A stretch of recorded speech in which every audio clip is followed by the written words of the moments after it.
September 27, 1940. Richmond, California. The waterfront smelled of salt and creosote. Gulls circled above empty slipways that had once built passenger ships in quieter times.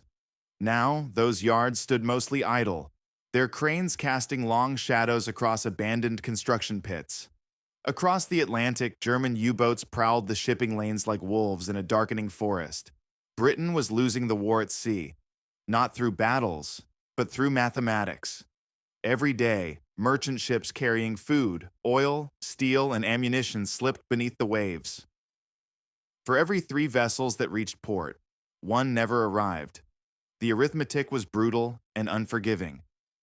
Britain could not produce what it needed to survive, let alone fight. America could produce everything, but lacked the means to deliver it. Between intention and survival lay 3,000 miles of dark water. Traditional shipyards worked as they always had, with methods refined over centuries. A cargo vessel took 8 to 12 months to complete. Skilled riveters, trained for years, joined steel plates one by one. Master shipwrights supervised every detail, ensuring that each vessel met exacting standards. It was craftsmanship at its finest, and it was nowhere near fast enough. In Washington, officials calculated the losses and projections. At current building rates, America could perhaps construct 50 merchant ships per year, but the Germans were sinking 100. The gap widened with each passing month. To match destruction with creation would require a miracle, or something even less likely, a complete reimagining of how ships were made. Most admirals believed the answer lay in better convoy tactics or more destroyers. A few economists suggested rationing imports. Naval architects proposed incremental improvements to construction methods. All agreed that shipbuilding was a specialized craft that could not be rushed. Ships required expertise that took generations to develop. There were no shortcuts in maritime engineering. But in a modest office overlooking San Francisco Bay, a man who had never built a ship in his life looked at the problem differently. Henry J. Kaiser had constructed dams, bridges, and highways. He understood concrete and earth-moving equipment, not saltwater and steel hulls. He knew nothing about maritime tradition. Perhaps that was his advantage. Kaiser saw shipbuilding not as an art, but as an assembly problem. If Ford could make automobiles on production lines, why couldn't ships be manufactured the same way? The suggestion horrified maritime professionals. Ships were not cars. Each vessel faced unique stresses, complex hydrodynamics, and the unforgiving nature of the sea mass production would produce mass failures. Yet the British were drowning in the Atlantic. Tankers carrying aviation fuel exploded in flames. Freighters loaded with food for a starving island nation vanished without distress signals. Young merchant sailors, barely out of their teens, went to the bottom in waters so cold that survival lasted minutes, not hours. The ocean was patient and indiscriminate. Kaiser proposed building cargo ships in 90 days. Navy officials listened with thin smiles and polite skepticism. 90 days was impossible. Shipwrights laughed. The Maritime Commission nodded and prepared to dismiss another civilian industrialist who didn't understand the sea. But Kaiser had one advantage they lacked. He was used to being told that things were impossible. He had built the Hoover Dam ahead of schedule. He had constructed the Oakland Bay Bridge using methods others thought reckless. Now he wanted to apply the same principles to ships: prefabrication, mass production, standardized parts, and assembly line techniques. The vessels wouldn't be elegant. They wouldn't be fast. But they would float, carry cargo, and be built faster than U-boats could sink them. The British were desperate enough to listen. The Americans were pragmatic enough to let him try. In 1940, Kaiser received a contract to build 30 cargo ships. The design was already determined: a simple British freighter called the Ocean Class. Kaiser would not innovate the ship itself. He would innovate how it was made. Richmond shipyard became his laboratory. The site had advantages: proximity to steel mills, railroad access, flat land for expansion, and deep water. It also had almost nothing else. No skilled shipwrights, no maritime tradition, no experienced workforce. Kaiser would have to build not just ships, but an entire industry from nothing. He hired farmers, railroad workers, grocery clerks, and school teachers. Women who had never held a welding torch learned to fuse steel. Men who had milked cows now operated cranes. It was an industrial revolution compressed into months, and every expert predicted failure. Ships built by amateurs would crack in the first storm, they said. Corners cut in construction would show themselves in catastrophic failures at sea. But the U-boats did not wait for perfection. In November 1940, a single German submarine sank 5 merchant ships. In one night, the convoys scattered like frightened fish. Britain's food reserves dwindled toward emergency levels. Churchill called it the only thing that truly frightened him during the entire war. The possibility that the island would be starved into submission before America's vast productive capacity could make any difference. Kaiser promised the impossible. The world needed him to deliver. April 14, 1941, Richmond Shipyard No. 1. The noise was continuous and overwhelming. Welding arcs flashed like lightning trapped in a steel forest. Cranes groaned under loads of prefabricated hull sections. Riveters, once kings of shipyard labor, watched in disbelief as welders did in hours what had taken them days. This was not shipbuilding as anyone recognized it. This was something new. Kaiser's revolution began with a simple question: why build a ship from the keel up when you could build it in pieces and assemble it like a puzzle? Traditional shipyards constructed vessels in place, each plate added sequentially, each rivet driven by hand. Kaiser's yards manufactured entire sections, bow assemblies, stern units, deck sections, in separate workshops, then brought them to the slipway for final assembly. The method was called prefabrication, and it turned shipbuilding inside out. Instead of one ship slowly growing from a keel, multiple ships took shape simultaneously across sprawling yards. Welding replaced riveting, cutting construction time by more than half. Cranes lifted 30-ton sections into place in minutes. What had been artisan craftsmanship became industrial production. The workforce grew at staggering speed. Kaiser recruited from everywhere: Oklahoma Dust Bowl refugees, black workers fleeing Southern segregation, women from small towns across the West. Many had never seen the ocean before arriving in Richmond. They learned welding, crane operation, and blueprint reading in crash courses that would have horrified traditional trade schools. 3 weeks of training, then on to the shipyards. It was reckless, revolutionary, and desperately necessary. A woman named Wendy the Welder became a recruitment poster icon, torch in hand, representing thousands of women entering industrial work for the first time. They worked swing shifts and graveyard shifts, operated equipment built for men twice their size, and proved that skill could be taught faster than tradition believed possible. The shipyards ran 24 hours a day, arc light bright even at midnight. Kaiser understood something fundamental about human motivation.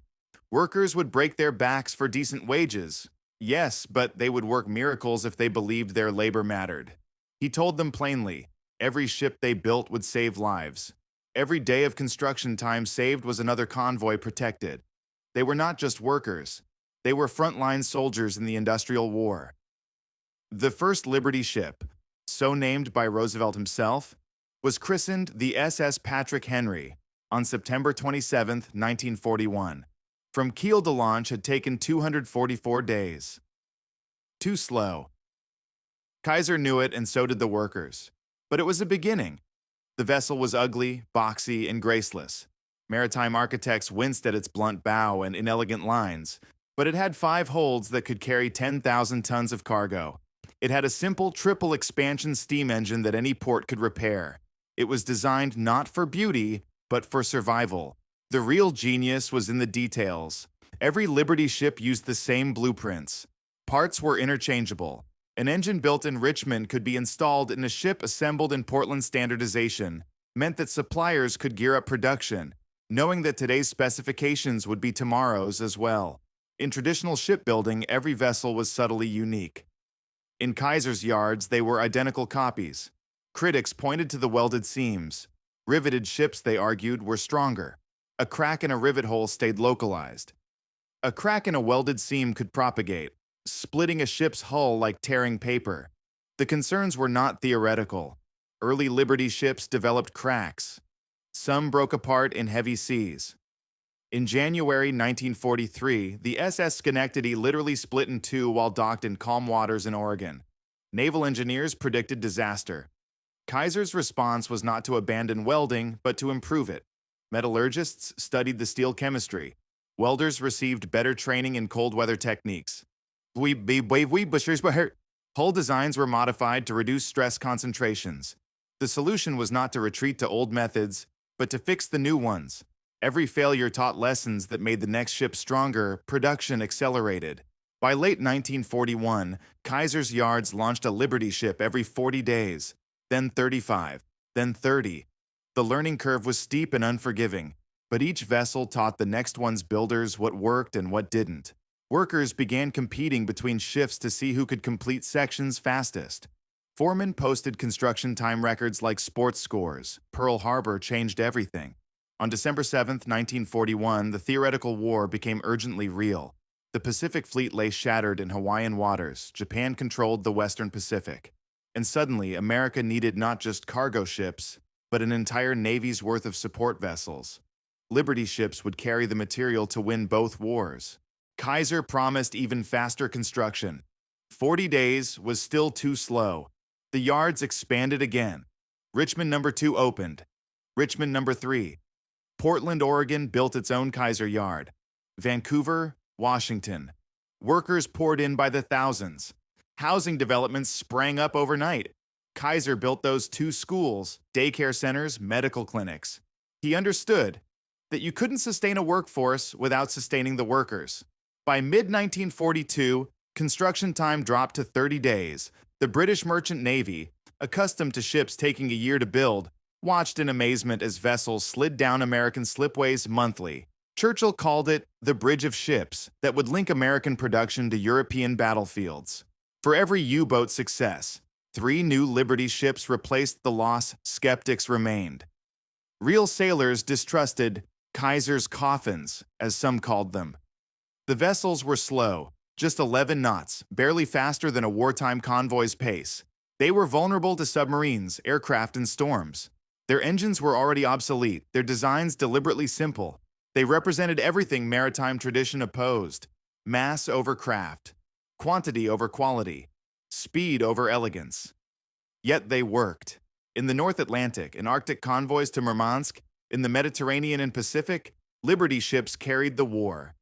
They hauled tanks to North Africa, aviation fuel to Britain, ammunition to Guadalcanal. When torpedoed, some survived long enough for crews to abandon ship. When hit by bombs, a few even made it back to port. They were tough in ways that statistics couldn't measure. Kaiser's workforce took pride in the vessels. They gave them names, often after famous Americans, sometimes after places, occasionally after ideals. The Patrick Henry was followed by the Robert E. Lee, the Benjamin Franklin, the Stephen Hopkins. Each launch was a small ceremony, a moment to remember that these ungainly ships carried more than cargo, they carried possibility. The production race had only just begun. November 15, 1942, Portland, Oregon. The Oregon Shipbuilding Corporation yard hummed with activity. But beneath the productive chaos, problems festered. Welders reported cracks in recently completed hulls. Quality inspectors found seams that hadn't fully penetrated. Foremen pressured workers to meet quotas, and workers cut corners to avoid being fired. Speed had become the only measure, and quality suffered in silence. A Liberty ship named the SS John P. Gaines developed a crack in its deck during sea trials. The fracture spread rapidly, splitting the vessel nearly in half before emergency repairs stabilized it. Metallurgists examined the failed welds and found brittle fractures. The steel had essentially shattered rather than bent. This was not a design flaw. It was a materials science crisis no one had anticipated. The problem was the steel itself. Liberty ships were being built in cold weather with steel that became brittle at low temperatures. Combine cold weather welding with stressed hull sections, and the result was catastrophic fractures. Several ships literally broke apart in storms or even at dock. The SS Manhattan's deck split open in the Atlantic. The SS Yorkmar cracked while sailing in moderately heavy seas. Naval architects had warned that welded construction was fundamentally weaker than riveting. Now their predictions seemed vindicated. Critics called for halting Liberty ship production entirely. Some advocated returning to riveted construction, even if it meant slower building times. If the ships broke apart before delivering their cargo, What was the point of building them quickly? Kaiser faced the most serious challenge of his industrial career. He could slow construction and implement stricter quality controls, which would reduce output just as the war reached critical intensity, or he could continue at current pace and risk more catastrophic failures. Neither option was acceptable, yet one had to be chosen. Engineers worked frantically to understand the metallurgy.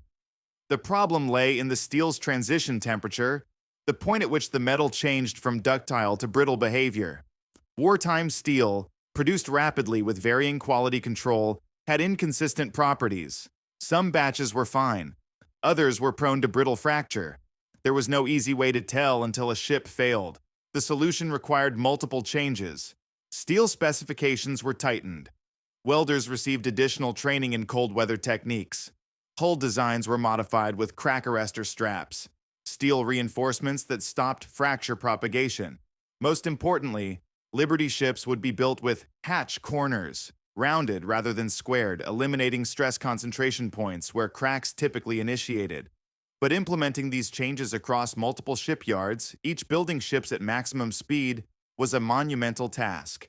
Every modification slowed production. Every delay meant fewer ships in convoys. The pressure to maintain pace while improving quality created impossible dilemmas for yard managers. Safety reports competed with production quotas. Neither could be compromised, yet both demanded priority. Workers felt the tension.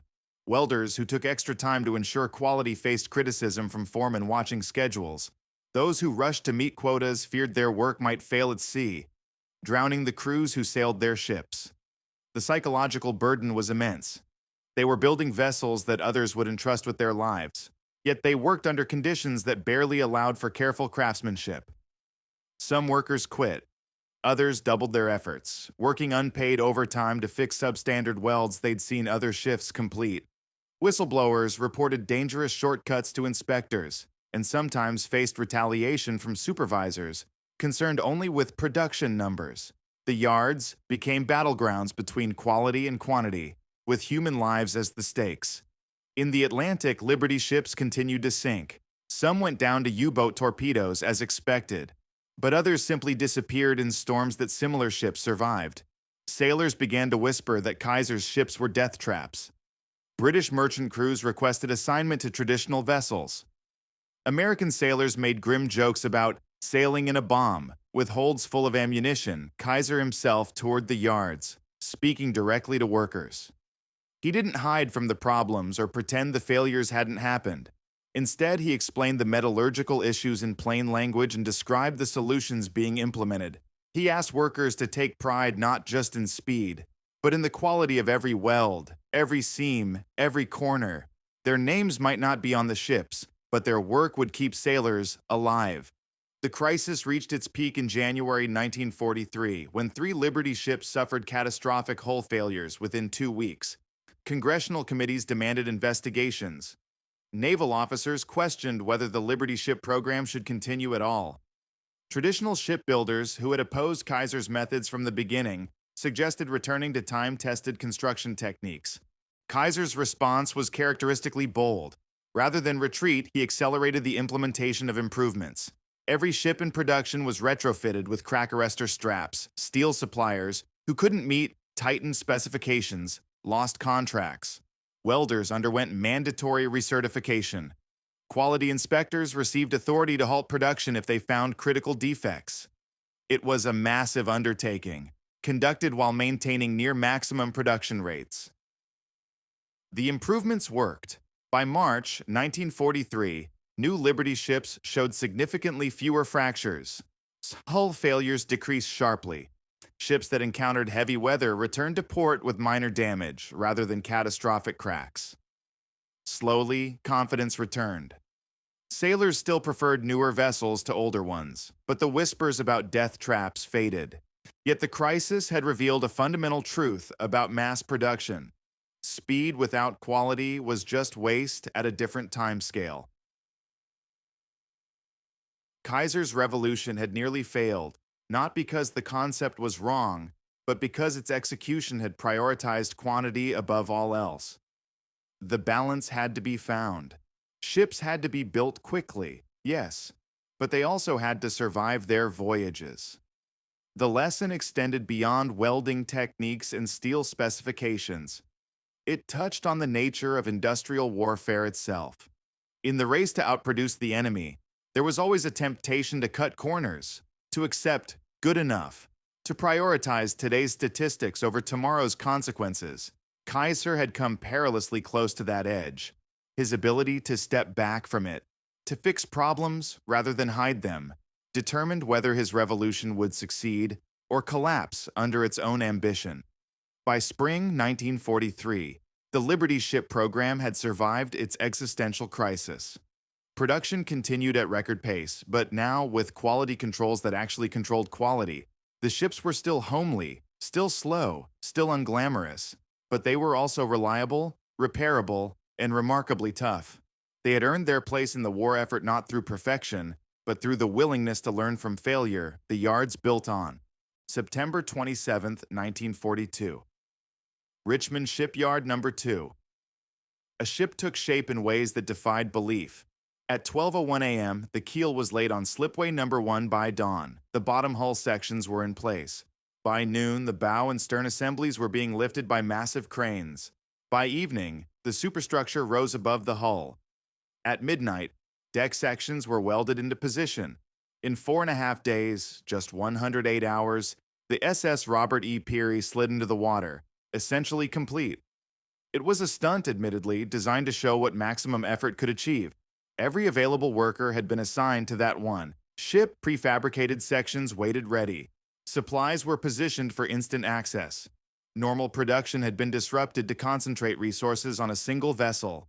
It was not a sustainable pace, but it was proof that the impossible was merely difficult. The Peary's launch made headlines worldwide. The British could hardly believe it. The Germans dismissed it as propaganda. But there, in the waters of San Francisco Bay, floated an actual cargo ship built in less than a week. It would sail to the Pacific, carry supplies to island bases, survive storms and submarine scares, and serve for the entire war. The Peary was not a showpiece. It was functional proof of concept. Kaiser understood the importance of symbols. The 4.5-day ship captured imaginations and shattered assumptions about what shipbuilding could be. But the real revolution was quieter, less dramatic, and far more important. It was the steady reduction of average construction time across all yards. By late 1942, the average Liberty ship took 30 days from keel to launch. 30 days for a 440-foot cargo vessel that could carry 10,000 tons. The production system had evolved into something approaching perfection. Prefabricated sections arrived at slipways on precise schedules. Welding crews worked in choreographed sequences. Cranes moved hull sections with the timing of ballet dancers. Every wasted motion had been identified and eliminated. Workers who once took hours to position a bulkhead now did it in minutes, not through rushed carelessness, but through practiced efficiency. Training programs had improved dramatically. New workers spent 3 weeks in dedicated schools learning welding, riveting, crane operation, blueprint reading. They practiced on mock-up sections before touching actual ships. Experienced workers became trainers, passing along not just techniques, but the small tricks that made work faster and better. Knowledge accumulated and spread like wildfire through the yards. The workforce itself had transformed the region. Richmond's population exploded from 20,000 to over 100,000 in 3 years. Portland saw similar growth. Entire communities materialized around shipyards. Housing developments built in weeks. Schools that opened in unfinished buildings. Shopping districts that sprang up to serve newly employed thousands. It was urbanization at wartime speed. Kaiser's approach to labor relations was unconventional. He paid well, above standard wages, understanding that workers who weren't worried about rent and food produced better work. He built childcare centers so mothers could work without leaving children unsupervised. Medical clinics served workers and their families. It was paternalistic, certainly, but it was also practical. A healthy, secure workforce was a productive workforce. The yards operated with military discipline, but civilian flexibility. Production schedules were demanding but not impossible. Workers who met quotas received bonuses. Those who exceeded them got recognition. Their names posted on honor boards, their techniques shared with other crews. Competition between shifts was encouraged, but collaboration within shifts was mandatory. No one succeeded alone in mass production. By 1943, the United States was launching Liberty ships faster than Germany could sink them. 3 new vessels every 2 days. More than 400 ships that year alone. The arithmetic of the Atlantic had reversed. Where once convoys sailed with dread certainty that some would be lost, now they departed with reasonable confidence that most would arrive. The U-boats were still deadly, but they were no longer winning the mathematical war. In Richmond, Portland, and Vancouver, slipways never stayed empty. As tas prorestaher orm. As one ship launched, another keel was being laid. The cycle was continuous, relentless, and remarkably consistent. The yards had become machines for producing machines, not in the dehumanizing sense, but in the precision sense. Every part of the process had been refined, tested, and optimized. The ships themselves had evolved. Early Liberty ships were Spartan, minimal crew quarters, basic equipment, utilitarian in every sense. Later vessels incorporated improvements based on operational experience. Better lifeboats, improved cargo handling gear, upgraded galley facilities. They were still ugly, still slow, but they were more livable for the crews who sailed them. Merchant sailors gradually shed their initial skepticism. The Liberty ship would never be glamorous, but it proved itself reliable. When torpedoed, some stayed afloat long enough for rescue. When bombed, they often survived with repairable damage. When caught in Atlantic gales, they wallowed and groaned but generally held together. They earned grudging respect through competence rather than elegance. Kaiser's influence extended beyond shipbuilding. His methods inspired other industries. Aircraft manufacturers adopted prefabrication techniques. Tank production incorporated modular assembly. The entire concept of industrial warfare, that wars were won in factories as much as battlefields, found its clearest expression in the Liberty ship program. The vessels were weapons in their own right, not through firepower, but through capacity. By mid-1943, more than 1,500 Liberty ships sailed the world's oceans. They carried tanks to North Africa, supplies to Britain, ammunition to island bases across the Pacific. They formed the backbone of the Allied supply chain, the unglamorous but essential infrastructure of industrial war. Without them, D-Day would have been impossible. Without them, the island-hopping campaign in the Pacific could not have been sustained. Without them, the war would have been longer and bloodier. Kaiser had proven that civilian industry, properly organized and motivated, could outproduce military tradition. His workers, farmers and shopkeepers turned shipbuilders, had constructed a fleet larger than most nations possessed. They had done it not through genius or heroism, but through determined, competent, unrelenting effort. It was the most American kind of victory, practical, improvised, and overwhelmingly productive. The miracle was that it had become routine. 4.5 days was a stunt, but 30 days was standard. Ships that once took a year now appeared monthly, weekly, almost daily. The impossible had become merely difficult. The difficult had become normal. And normal, it turned out, was enough to win a war. February 8th, 1943, Richmond, California. The swing shift ended at midnight and workers streamed toward bus stops in the cold darkness. Most were exhausted. Some were injured. Bandaged hands, wrapped ankles, faces smudged with grease and metal dust. A young woman sat on a bench cradling her right arm, which throbbed from 12 hours of overhead welding. She would return for the next shift in 16 hours. This was victory, but it was also endurance. Industrial accidents were common. Welding burns, falling tools, crane mishaps, metal splinters in eyes. The yards were dangerous places where tired people operated heavy equipment in close quarters. Safety regulations existed, but production quotas always applied pressure. Foremen who emphasized caution too strongly found themselves reassigned. Workers who prioritized safety over speed risked termination. The balance was delicate and often failed. Some accidents were catastrophic. In March 1943, a crane cable snapped at Vancouver shipyard, dropping a 30-ton hull section onto workers below. 3 died instantly, 5 more were injured seriously. Work stopped for 2 hours while bodies were recovered and blood was hosed away. Then resumed. The war didn't pause for mourning. Families received condolence letters and insurance payments. The yards built on. Women made up a substantial portion of the workforce, sometimes more than 30%, and faced unique challenges. Physical demands were immense.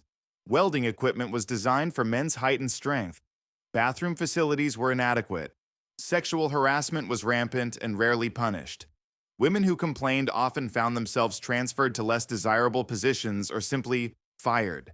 Those who succeeded did so by being tougher, more competent, and more determined than their male counterparts. African American workers faced segregation even in supposedly progressive northern shipyards.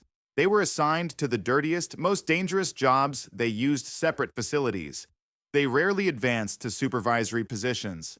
Kaiser himself was more progressive than most employers of his era, but the yards still reflected broader American racism. Black workers built the same ships, took the same risks, but received less recognition and fewer opportunities. Housing was perpetually inadequate. Richmond's population had quintupled, but housing construction couldn't keep pace. Workers lived in overcrowded apartments, trailer parks, even converted chicken coops. Kaiser built housing developments, but demand always exceeded supply. Some workers slept in shifts. One group used beds during the day while night shift workers used them after dark. It was functional but grim. Childcare was a constant struggle. Kaiser's childcare centers were innovative and helpful, but they couldn't accommodate all the children of all the workers. Women arranged informal care networks, paid neighbors, left older children to watch younger ones.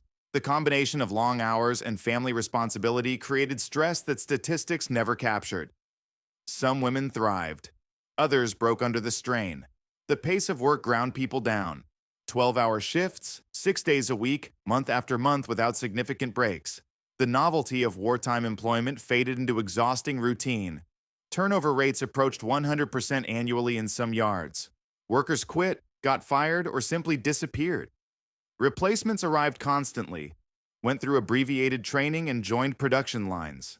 The human cost of mass production was measured not just in injuries but in broken bodies and exhausted spirits. Yet there was also pride. Many workers genuinely believed their labor mattered. They saw newsreels of Allied advances and felt their contribution. Letters from servicemen thanking shipyard workers for building the vessels that kept them supplied provided motivation that paychecks alone couldn't match. The work was hard, the conditions difficult, but the purpose was clear. That mattered to people who had survived the Depression. Knowing their labor was undervalued, some workers found unexpected opportunities. Women discovered they could master skills traditionally reserved for men. They earned wages that gave them independence. They proved to themselves and others that competence wasn't determined by gender. When the war ended, many would be forced out of industrial work, but the experience transformed their sense of what was possible. They would not forget. African American workers faced similar dynamics. Despite discrimination and limited advancement, shipyard work paid better than most alternatives. It provided skills, experience, and a glimpse of what equality might look like.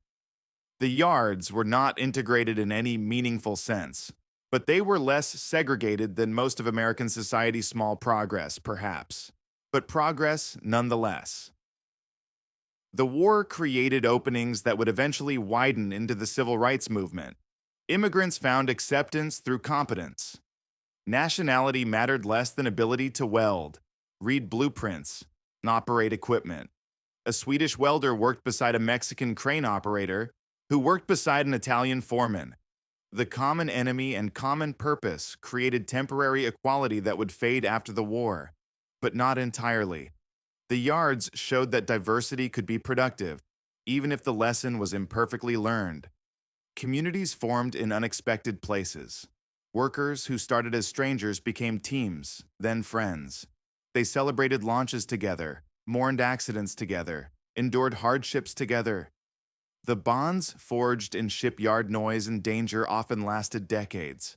Reunions decades later would bring together people who had shared something more intense than most friendships ever experience. The feeling that their work mattered in the most serious way possible. But the cost was real. Bodies wore out. Hearing was damaged by constant industrial noise. Lungs were scarred by metal dust and welding fumes. Backs were ruined by years of heavy lifting. These were not dramatic injuries that made headlines, but cumulative damage that would shorten lives and reduce quality of life for decades after the war ended. The shipyard workers sacrificed more than time. They sacrificed health. Kaiser was aware of the human toll, though perhaps not its full extent. He genuinely believed he was providing opportunity and fair treatment. His wages were higher than average. His safety programs were more comprehensive than most. His medical facilities were better than what most workers could otherwise access. Yet the fundamental reality remained.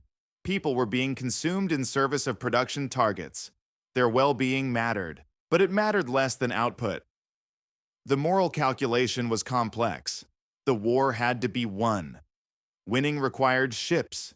Ships required sacrifice from those who built them. Was it exploitation if the cause was just? Was it fair to ask people to risk their health for the greater good? These questions had no simple answers. The workers made their choices. To accept the conditions, to quit, to persevere, under constraints of necessity and patriotism. Few had real alternatives. By 1944, the physical and psychological strain was evident. Workers moved more slowly. Injuries increased. Productivity per worker declined even as overall production remained high through sheer numbers.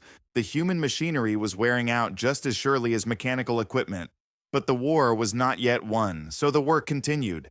There was no ethical way to stop and no ethical way to continue, so they continued anyway. The Liberty ships sailed with the sweat and pain of their builders welded into their seams. June 6, 1944.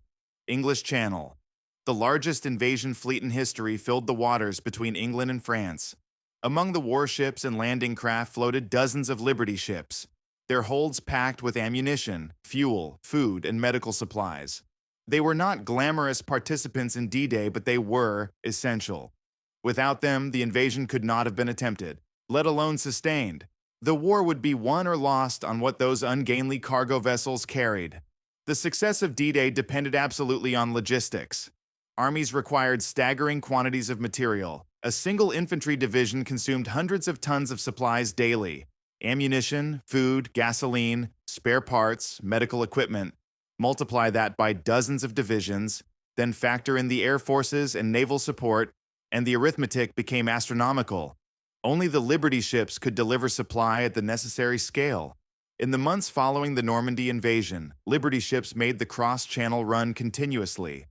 They sailed in convoys, unloaded on exposed beaches through improvised harbors, returned to Britain for more cargo, and sailed again. The cycle was relentless. Some ships made the journey dozens of times. Crews worked exhausted shifts loading and unloading. The industrial war had become a transportation war, and the Liberty ship was its workhorse. The Pacific Theater told a similar story. Island-hopping campaigns required building entire bases from nothing on captured coral atolls. Every nail, every sheet of roofing, every gallon of fuel, every can of food had to be shipped thousands of miles across hostile waters. Liberty ships carried the infrastructure of war to places that had no infrastructure. They were floating warehouses, supply depots, and lifelines rolled into one. Some Liberty ships became floating repair facilities, carrying machine shops and spare parts to support damaged vessels far from established dockyards. Others served as hospital ships, though they lacked proper medical facilities. A few were converted to troop transports. Though they were uncomfortable and slow, the vessels proved adaptable to purposes never imagined during their design. They were, in the truest sense, universal cargo carriers. The German U-boat threat continued, but the balance had shifted decisively. Improved convoy tactics, better anti-submarine weapons, and long-range aircraft coverage made the Atlantic crossings survivable. Liberty ships still sank, torpedoed, bombed, or lost to storms. But losses were acceptable compared to the volume of supplies delivered. The mathematics of replacement favored the Allies. For every ship lost, 3 more were launched. In the Mediterranean, Liberty ships supplied the Italian campaign, carrying ammunition and fuel up the boot of Italy as Allied armies ground north against fierce German resistance. In the Atlantic, they ferried supplies to Britain for stockpiling ahead of D-Day. In the Pacific, they supported MacArthur's drive toward the Philippines, and Nimitz's thrust across the Central Pacific everywhere. Allied forces advanced. Liberty ships had already been there, laying the logistical foundation for victory. Kaiser's yards continued their remarkable output. By 1944, the United States had launched more than 2,000 Liberty ships. Britain and Canada added hundreds more. The global merchant fleet had been rebuilt and expanded in just 3 years. The Allies possessed such overwhelming naval logistics capacity that Germany and Japan could not compete. They could sink ships, yes, but they couldn't sink them faster than America built them. The strategic impact was profound. In World War I, German U-boats had nearly starved Britain into surrender. In World War II, despite technological improvements that made U-boats more deadly, they failed. The reason was simple: Liberty ships. Britain could be supplied. Russia could be supplied through Arctic convoys. American forces could be sustained wherever they fought. Logistics became Allied advantage, and Liberty ships made it possible. Not all the credit belonged to Kaiser, of course. The program involved dozens of shipyards, hundreds of suppliers, tens of thousands of workers. Traditional shipbuilders contributed significantly. The Maritime Commission coordinated the massive effort. Engineers solved countless technical problems. But Kaiser's vision of mass-produced ships, built quickly by ordinary workers using modern industrial techniques, had proven itself correct. The revolution was real. By late 1944, Allied victory was no longer in doubt. The question was when, not if. Liberty ships had helped determine the answer. They had carried the materiel that armed Soviet forces, supplied British armies, and sustained American military might across 2 oceans. They were not secret weapons or technological marvels. They were capacity. Pure, overwhelming, relentless capacity. And capacity, it turned out, was what industrial warfare required. Some Liberty ships earned individual fame. The SS Stephen Hopkins fought a German surface raider and, though sunk, managed to damage the enemy vessel enough that it withdrew from commerce. Raiding the SS Jeremiah O'Brien participated in D-Day and survived the war intact, later becoming a museum ship. Most, however, served anonymously, indistinguishable from their sister ships, noted only in logbooks and convoy records. The crews who sailed them knew the truth. Liberty ships were slow and uncomfortable, but they brought you home. They wallowed in heavy seas, but stayed afloat. They attracted enemy attention, but could often survive damage. Merchant sailors who had initially disdained Kaiser's ships came to appreciate their rugged reliability. The vessels were not loved, but they were respected. That was enough. By 1945, as the war in Europe ended and attention shifted entirely to Japan, Liberty ships carried occupation forces to conquered territories and supplies to rebuild shattered cities. They brought displaced persons home and transported prisoners of war. They became instruments of peace, though they had been designed for war. Their versatility extended beyond conflict into reconstruction. Kaiser himself had moved on to other projects. He built aircraft carriers using similar mass production techniques. He constructed housing developments, hospitals, and automobiles. The man who had never built a ship before 1940 became synonymous with industrial efficiency. His methods spread to other industries. His influence reshaped American manufacturing. The Liberty ship program was his most famous achievement, but not his only one. The ships themselves continued sailing long after their builders had moved to other work. They carried grain to feed Europe's starving populations. They transported coal to rebuild industry. They hauled the raw materials of recovery across oceans still dangerous from mines and unexploded ordnance. The war had ended, but the need for cargo capacity remained. Liberty ships met that need as they had met wartime demands. Reliably, efficiently, unglamorously. The final accounting was staggering. More than 2,700 Liberty ships built. Nearly 200 million tons of cargo delivered. Losses from all causes were around 200 ships. Less than 10% of production. The program had achieved what skeptics thought impossible. Building ships faster than they could be sunk. Transforming maritime logistics. And proving that civilian industry could outperform military tradition when properly organized and motivated.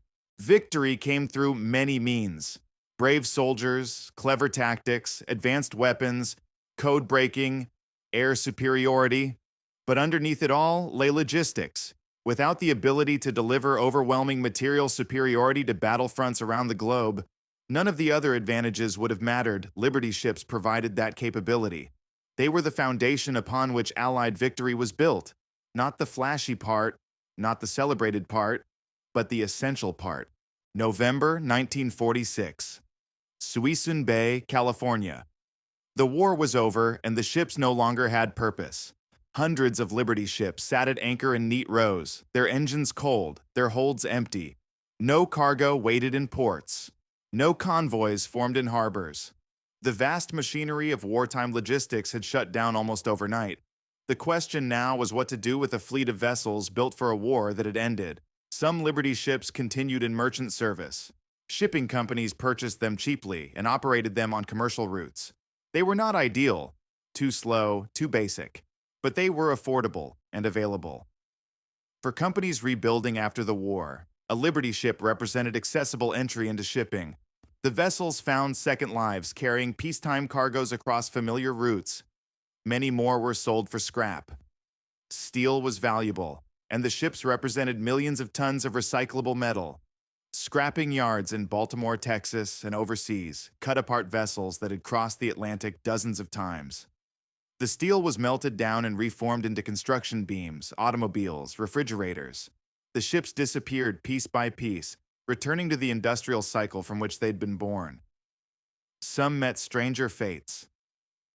Liberty ships became floating grain storage, anchored in rivers and used as warehouses. Others were sunk as breakwaters, forming artificial harbors for small ports. A few became floating restaurants or hotels, their cargo holds converted to dining rooms.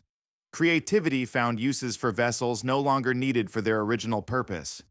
They were too cheap to waste, too plentiful to value. The reserve fleet grew steadily. Hundreds of Liberty ships were preserved in mothballs, anchored in calm waters, minimally maintained, kept ready in case future conflicts required rapid fleet expansion. Suisun Bay, the James River in Virginia, the Hudson River in New York. These became graveyards for ships that might yet sail again. They sat for decades, slowly rusting, occasionally inspected, mostly forgotten. Kaiser himself moved entirely away from shipbuilding. He focused on construction, aluminum production, and eventually healthcare.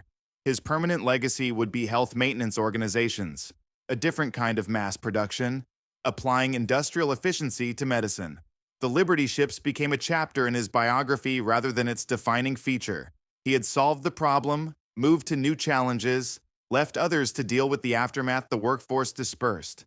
Women who had welded Liberty ships returned to domestic roles, often involuntarily. Rosie the Riveter became a memory, then an icon, but the actual women found themselves pushed out of industrial work. Some fought to remain, but the pressure was overwhelming. The shipyards closed or returned to peacetime construction. The community that had built thousands of ships in 4 years dissolved within months. For many workers, the shipyard years remained the defining experience of their lives. They had been part of something larger than themselves, contributing to a clear and worthy purpose. Peace brought prosperity, but also a sense of loss. The loss of mission, of camaraderie, of knowing that one's labor truly mattered. Some would spend decades trying to recapture that feeling. Others accepted it as a unique moment that could not be repeated. Richmond and Portland shrank back toward pre-war populations. Housing developments built for shipyard workers became low-income housing or were demolished. Schools closed. The infrastructure of wartime production decayed. What had been vibrant industrial hives became quiet communities again. The transformation was abrupt and disorienting for those who had experienced the boom years. Technical legacies persisted. Welding techniques pioneered in Liberty ship construction became standard in maritime engineering. Prefabrication methods spread to other industries. The entire concept of mass production applied to large, complex products owed something to Kaiser's shipyards. Modern shipbuilding, though very different in detail, retained the fundamental lesson. Standardization and modularity enable efficient production. The ships themselves sailed on in diminishing numbers. Through the 1950s and 1960s, Liberty ships could still be found on commercial routes, hauling bulk cargo for companies that valued economy over speed. Some were converted for specialized purposes, carrying automobiles, refrigerated goods, or project cargo. They adapted, as they always had, to whatever was required of them. A few Liberty ships served in the Korean War, pressed back into military transport duty. The reserve fleet proved its worth during that conflict, demonstrating that preservation had been worthwhile. Ships built a decade earlier for a different war proved capable of supporting a new one. They were obsolete by modern standards, but they still floated, still carried cargo. still served. That was their nature. By the 1970s, most Liberty ships had been scrapped. Rising operating costs and competition from modern vessels made them economically unviable. The handful that remained were curiosities, museum ships, training vessels, or forgotten hulks in distant harbors. The Great Fleet had dwindled to remnants. The industrial miracle had become historical footnote. Two Liberty ships survived to the 21st century as fully operational vessels. The SS Jeremiah O'Brien and the SS John W. Brown were preserved as museum ships, maintained by volunteers who kept the steam engines running and the hulls sound. They sailed occasionally, powered by the same engines installed during wartime, crewed by enthusiasts who remembered or learned what the ships had meant. These surviving vessels became time capsules. Visitors could walk the decks, descend to the engine room, see the crew's quarters. The ships offered tangible connection to wartime effort, not through weapons or battles, but through the industrial capacity that made victory possible. They were monuments to logistics, to mass production, to the idea that ordinary people doing ordinary work could achieve extraordinary results. The ghost fleet at Suisun Bay continued shrinking. Ships were towed away for scrapping as environmental regulations tightened and maintenance costs increased. By the 2000s, only a few dozen Liberty ships remained in the reserve fleet, and most were too deteriorated for any practical use. They would eventually all be scrapped, ending the physical presence of Kaiser's revolution in steel and seawater. Memory proved more durable than metal. Stories persisted about the 4.5-day ship, about women welders, about the impossible pace of construction. Historians studied the Liberty Ship program as a case study in industrial mobilization. Business schools taught Kaiser's methods. The ships themselves might rust away, but the lessons remained available for future generations facing different impossibilities. What remained ultimately was a question. Had it been worth it? The ships had won the war, or more precisely, had made winning possible, but they had consumed workers' health, disrupted communities, introduced construction methods that caused catastrophic failures before being perfected. The cost had been high, paid by people who had little choice about whether to pay it. The benefit had been victory, which justified almost any cost in retrospect. The moral arithmetic was complex and uncomfortable. Perhaps the truest legacy was simpler. The Liberty ships proved that in desperate times, when the impossible was necessary, ordinary people could accomplish it, not easily, not without cost, but accomplishably. The revolution was not in the ships themselves, which were deliberately unexceptional. It was in the revelation that industrial capacity, properly organized, could overcome seemingly insurmountable obstacles. That lesson transcended shipbuilding. It spoke to what human societies could achieve when genuinely unified toward clear purpose. The ghost fleet faded. The memories remained. April 2025. Richmond waterfront. Where slipways once stood, condominiums overlook the bay. The cranes are gone. The noise is gone. The ships are gone. A small historical marker notes that during World War II, this location was one of the largest shipyards in the world, producing hundreds of vessels in just a few years. Most people walk past without reading it. The war is history, and history is distant. Henry J. Kaiser died in 1967, leaving behind a legacy more complex than simple success.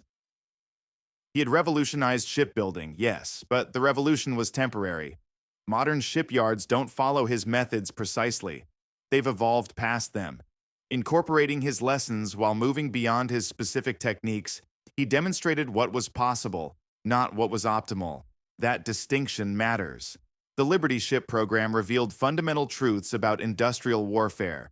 Wars between industrialized nations are won not primarily on battlefields, but in factories. The side that can produce more, deliver more, sustain more, will eventually prevail if all other factors are roughly equal. Kaiser understood this instinctively.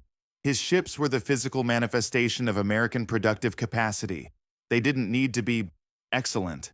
They needed to be sufficient and plentiful. Yet that same logic created problems Kaiser never fully addressed. Mass production prioritizes quantity. Often at the expense of other values, workers were consumed by production quotas. Quality suffered under schedule pressure. The ships that broke apart in storms were not sabotaged. They were the predictable result of building too quickly with insufficient oversight. Kaiser fixed the problems, but only after people died. That pattern, rushing forward, then correcting disastrous consequences, defined his career. The moral question persists: was it justified? In wartime, when national survival is at stake, extreme measures become necessary. Workers' health, sailors' safety, environmental impacts all become secondary to winning. Kaiser operated within that moral framework, and by its standards, he succeeded brilliantly. But war eventually ends, and peacetime moral standards are different. What was heroic during conflict can look reckless in retrospect. Kaiser himself never seemed troubled by such questions. He was a builder who saw problems and solved them pragmatically. Ships needed building, so he built them. Workers needed housing, so he built that too. Healthcare needed restructuring, so he pioneered HMOs. Each problem was an engineering challenge requiring efficient solutions. Moral complexity was not his domain. Effectiveness was. The Liberty ships became symbols precisely because they embodied American pragmatism. They were not beautiful, not elegant, not technically sophisticated. They were functional, producible, and adequate. In a war where adequacy delivered in overwhelming quantities, defeated excellence, produced slowly, they were perfect. That they were also temporary, disposable, and quickly obsolete didn't diminish their wartime value. Post-war, that same pragmatism seemed less admirable. The mass production mentality that created Liberty ships also created suburban sprawl, disposable consumer goods, and planned obsolescence. Kaiser's methods worked brilliantly for wartime problems with clear goals and definable endpoints. Applied to peacetime society, they contributed to problems we're still addressing: environmental damage, resource depletion, communities built around consumption rather than connection. The surviving Liberty ships, the Jeremiah O'Brien and John W. Brown, serve as reminders of what was achieved and what was sacrificed. They're slower than any modern cargo ship. Their steam engines are inefficient. Their designs are obsolete. Yet they still float, still function, still carry meaning beyond their practical utility. They're monuments to a moment when a clear and existential threat focused an entire nation's productive capacity toward a single purpose. Could it happen again? Modern shipbuilding is vastly different: automated, computerized, globally distributed. No single person could revolutionize it the way Kaiser did. Supply chains are too complex, regulations too extensive, technology too specialized. Yet the fundamental challenge remains the same: how do you produce what's needed faster than it can be destroyed? If faced with similar existential threat, could modern societies mobilize with similar intensity? The question is not academic. Climate change, pandemic response, resource scarcity, these challenge productive capacity in ways that echo wartime mobilization. The Liberty Ship program offers lessons about what's possible when societies prioritize urgent goals above normal considerations. It also warns about the costs, human, environmental, moral, of single-minded focus on production. Both lessons matter. Kaiser's engineer's paradox was this: he solved the problem he was asked to solve, brilliantly and completely. But solving that problem created new problems his methods couldn't address. Mass production won the war, then persisted into peacetime, where its logic was less appropriate. The same pragmatism that built ships faster than they could be sunk later contributed to overconsumption and waste. Success in one domain created challenges in another. Perhaps that's the truest insight the Liberty ships offer. There are no perfect solutions, only trade-offs. Kaiser's revolution worked because the trade-offs were acceptable, given the stakes: workers' health, long-term sustainability, elegant design. All were sacrificed for rapid production, and that sacrifice made sense when the alternative was Nazi Germany controlling Europe. But those trade-offs don't transfer to peacetime challenges where the stakes are different and time horizons longer. The marker on Richmond waterfront doesn't mention any of this. It notes dates, production numbers, historical significance. The complexity remains unspoken. Visitors who notice it might feel brief admiration for wartime achievement, then move on. The ships are gone after all. The war is won. The story is over, but stories are never over. They echo forward through decisions we make now about production, sustainability, and what we're willing to sacrifice for what we deem necessary. The Liberty ships sailed into history, but the choices they represent remain perpetually contemporary. Every time we face impossible demands and must decide how much to compromise to meet them, we're revisiting Kaiser's problem. In 2025, no one builds ships in 4.5 days. But we still face the engineer's question: what can be done, what should be done, and how do we live with the gap between them? Kaiser answered for his time. His ships delivered victory, but also delivered the burden of that victory's methods into a future that would judge them differently. The waterfront is quiet now. The ghosts of welders and riveters don't haunt the condominiums. The slipways are buried under concrete. But sometimes, when container ships pass through the bay, their modern efficiency carries echoes of Kaiser's revolution. The knowledge that industrial capacity, properly focused, can reshape possibility. The ships are gone. The lesson sails on.